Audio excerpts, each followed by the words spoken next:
3F, food, fun, fashion, yang merusak wanita pada saat ini. Dan wanita sengaja ditarget untuk dirusak, karena tatkala mereka merusak wanita, maka mereka merusak sendi-sendi kaum muslimin, karena wanita mendominasi secara jumlah dan mendominasi secara sifat. Maka jumlah mereka lebih banyak dan juga sifat mereka yang emosional senantiasa mewarnai seluruh hal di media sosial ataupun di media-media yang lain. Food, makanan. Makanan senantiasa dijejali kita dengan hal-hal yang tidak halal. Kita mendapatkan banyak hal, kita mendapatkan banyak kasus di mana makanan-makanan yang sudah berlabel halal pun ternyata tidak bisa dipastikan sepenuhnya halal. Ini menjadi satu masalah. Mengapa? Karena kita adalah apa yang kita makan. Rasulullah berpesan kepada kita, hati-hati dengan makanan.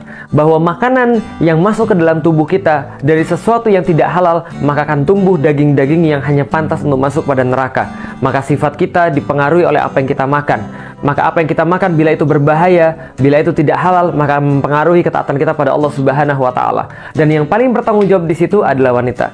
Yang kedua, yang juga sangat penting sekali, fun, kesenangan, hiburan. Dan ini dilambangkan biasanya dengan kesenangan ini, hiburan ini dengan pacaran. Banyak orang-orang tidak menyadari bahwa pacaran ini adalah bagian daripada perusakan secara global. Lah kenapa bisa begitu? Karena ini menghancurkan masa depan seorang wanita. Maksiat tidak pernah ringan. Kalau seandainya kita menganggap bahwa maksiat kecil lalu kita remehkan, maka kita salah. Apalagi maksiat besar mendekati zina, dosa besar seperti pacaran. Ini adalah sesuatu yang sangat serius.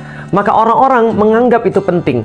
Mereka menganggap bahwa ketika mengajak anak-anak kaum muslimin, mengajak wanita-wanita muslimah untuk melakukan sebuah maksiat, mereka menganggapnya dengan sangat serius sekali. Mereka menggarapnya dengan sangat serius sekali. Kita lihat bagaimana film-film memperkenalkan budaya pacaran, bagaimana film-film memperkenalkan indahnya, enaknya, nikmatnya ketika kita berasik masyuk, laki-laki dan wanita belum menikah, lalu mereka menjalin hubungan yang tidak halal. Ini yang kemudian dipublikasikan, dipromosikan secara gencar. Begitupun juga dengan fashion. Maka ketika mereka berbicara tentang fashion, mereka tidak hanya berbicara pakaian luar saja, karena mereka tahu persis cara berpikir seseorang menentukan bagaimana cara dia berpakaian. Sebaliknya, cara berpakaian seseorang akan menyetir bagaimana cara dia berpikir. Mereka masuk melalui fashion, mereka masuk melalui fun, mereka masuk melalui food. Tanpa kita sadari, mereka mulai merusak anak-anak muslim, generasi-generasi muda, khususnya muslimah, dengan kerusakan yang sangat luar biasa. Dan karena itulah kita harus mengetahui bagaimana caranya untuk kita menghalangi food, fun, fashion, bagian daripada ghuzul fikar itu untuk masuk ke dalam diri kita, untuk merusak anak-anak kita.